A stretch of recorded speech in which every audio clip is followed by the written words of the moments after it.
اعوذ باللہ من الشیطان الرجیم، بسم اللہ الرحمن الرحیم۔ یخادعون اللہ والذین آمنوا، یہ تو فریب دینا چاہتے ہیں اللہ کو بھی اور ایمان والوں کو بھی، یعنی اوپر سے کلمہ پڑھے ہوئے ہیں دب کے۔ یہ اسپیسیفکلی یہودی علماء اور ان کے فالورز کے بارے میں تھا، اسلام کے روب کی وجہ سے دب گئے۔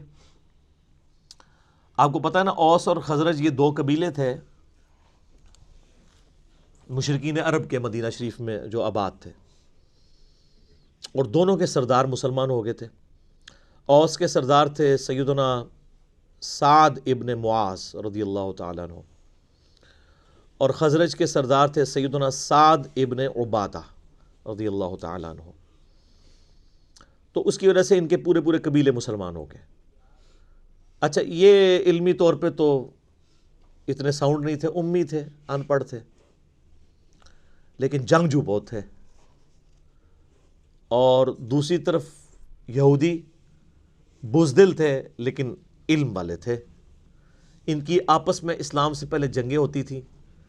جب کبھی اوس اور خزرج سے یہ مار کھاتے تھے، کیونکہ وہ تو جنگجو لوگ تھے، تو یہودی کہتے تھے اب تو تم ہمیں مارتے ہو، لیکن جب وہ آخری پیغمبر آئیں گے نا ان کے ساتھ مل کے، یہ بھی ذکر آ جائے گا سورۃ الانعام میں، اسی سورہ البقرہ میں 89 نمبر آیت میں، تو جب وہ پیغمبر آئیں گے نا تو پھر ہم ان کے ساتھ مل کے جہاد کریں گے، پھر ہم پوری دنیا کے اوپر اللہ کا ڈنکا بجائیں گے۔ آج تو تم مشرکین ہم پہ غالب آتے ہو نا، لیکن ایک دن آئے گا کہ ہم تم پہ غلبہ پائیں گے۔ یہ وہ دھمکی یہودی لگایا کرتے تھے اوس اور خزرج کو، لیکن اللہ کا کرنا دیکھے سر، جب وہ آخری پیغمبر آئے تو سب سے پہلے کفر کیا انہی یہودیوں نے جو تڑی لگایا کرتے تھے، اور سب سے پہلے ایمان انہی اوس اور خزرج نے قبول کر لیا جن کو وہ تڑی لگایا کرتے تھے۔ اوس اور خزرج جب حج کے لیے پہنچے نا تو ان میں سے کچھ لوگ نے آبزرو کیا، ان کا یار یہ وہی پیغمبر لگتے ہیں جن کے بارے میں ہمیں تڑی لگائی جاتی تھی، اس سے پہلے کہ یہودی ایمان لے آئے تم ہی ان پر ایمان لے آؤ، اور اللہ نے انہیں دنیا کا امام بنا دیا، اور وہ وہیں کے وہیں پڑے رہ گئے۔ اس کا مطلب ہے کہ اگر آپ کے پاس علم بھی ہے، نالج بھی ہے، لیکن آپ ہٹ درم ہے، آپ کے اندر وقت کا پیغمبر بھی آ جائے آپ کو کوئی فائدہ نہیں ہونا۔ اور اگر آپ چٹے ان پڑھ ہیں، جاہل ہیں، لیکن حق قبول کرنے کا مادہ موجود ہے، تو سر آج بھی آپ کے لیے ہدایت لکھی ہوئی ہے۔ تو اوس اور خزرج نے اسلام قبول کر لیا، لیکن نبی علیہ السلام کی جو ہجرت مدینہ سے جسٹ پہلے اوس اور خزرج ایک یہودی عبداللہ ابن ابی کے اوپر متفق ہو چکے ہوئے تھے کہ اس کو ہم نے مدینہ کا سردار بنانا ہے، لیکن اللہ کی کرنی ہوئی کہ وہ دو جہاں کا سردار ہجرت کر کے مدینہ شریف آ گیا صلی اللہ علیہ وآلہ وسلم۔ تو ظاہر ہے وہ پیغمبر بھی تھے، پولیٹیکل لیڈر بھی تھے، اور دینی لیڈر بھی تھے، تو عبداللہ ابن ابی کو کس نے پھر پوچھنا تھا؟ تو اس لیے اس کے دل میں یہ قلق تھا، تو اس نے پھر اس کا حل یہ سوچا کہ اب چونکہ منافق بزدل ہوتا ہے، منافق کی پہلی نشانی بزدل ہونا ہے، بزدل ہوتا ہے جبھی تو وہ حق بات قبول نہیں کرتا، دونوں پارٹیوں کو خوش رکھتا ہے۔ نفق عربی میں کہتے ہیں سرنگ کو، سرنگ کے دو حصے ہوتے ہیں نا، دونوں طرف نکلے ہوئے ہوتے ہیں، یعنی ادھر جب جائے گا تو کافروں کو خوش کرے گا، اسی تواڈے نال ہاں جی، مسلمانوں کے پاس جائے گا تو مسلمانوں کو خوش کرے گا۔ کیوں کہ بھائی اگر وہ ایک پارٹی کے ساتھ لگے گا نا تو دوسری پارٹی کے ساتھ جب جنگ ہوگی یا جھگڑا ہوگا تو اس کی بھی لائف سٹیک پہ لگے گی، تو وہ تو ہوتا ہے اپنی لائف بچانے والا، اس لیے پھر منافقت اختیار کر لیتا ہے کہ جس پارٹی کا پلڑا بھاری ہوگا میں اس کے ساتھ اٹیچ ہو جاؤں گا، تو دونوں کے ساتھ اپنی یاریاں لگا کے رکھی ہوتی ہے۔ جیسے یہاں پہ بھی ہمارے کئی بڑوں نے باہر یاریاں لگائی ہوتی ہیں، جب ادھر پٹتے ہیں تو فوراً جناب ریٹائر ہونے کی دیر ہے تو ٹکٹ کٹا کے باہر، آپ ادھر دیکھتے رہیں۔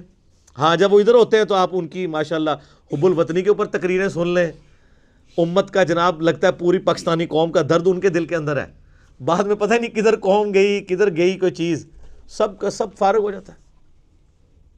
تو یہ منافق بزدل ہوتا ہے۔ تو عبداللہ ابن ابی نے اوپر سے کلمہ پڑھ لیا۔ یہ نبی علیہ السلام کی مبارک زندگی کا سب سے نٹوریس کریکٹر تھا، جو شروع سے لے کے آخر تک آپ کے لیے ایک ذہنی جو ہے وہ تکلیف کا باعث بنا۔ غزوہ تبوک کے بھی بعد یہ مرا ہے، یعنی آپ علیہ السلام کی دنیا سے تشریف لے جانے سے کچھ عرصہ پہلے اس کو موت آئی ہے۔ پوری زندگی یہ تکلیف آپ کو اس کی وجہ سے اٹھانی پڑی ہے۔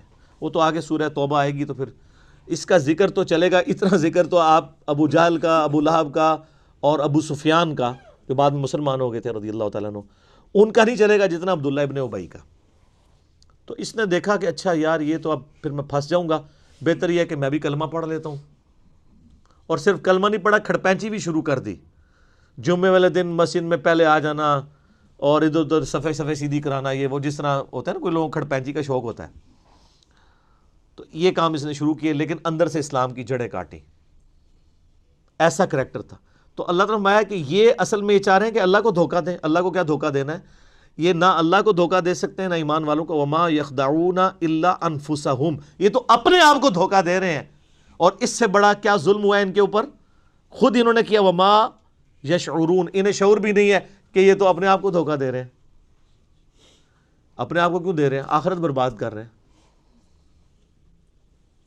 ہمیشہ کی ناکامیاں ان کا مقدر ہونے والی ہیں۔ ہٹ درمی اور ضد کی وجہ سے انہوں نے حق کی دعوت قبول نہیں کی ہے۔ پہلے تڑی لگاتے تھے، بعد میں رہ گئے۔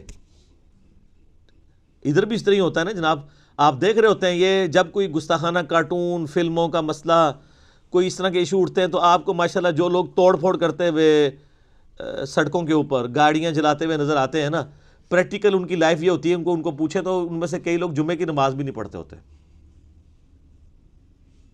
کیونکہ یہ کام کرنا بہت آسان ہے۔ اور معذرت کے ساتھ منافقین پھر بھی ان سے بہتر تھے، رکھ رکھاؤ کے لیے نمازیں وہ پڑھتے تھے۔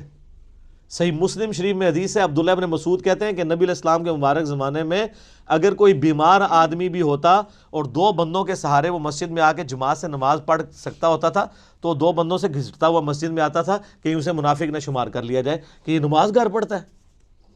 تو منافق بھی ماشاء اللہ تعالیٰ تکبیر اولیٰ کے ساتھ نماز پڑھا کرتے تھے۔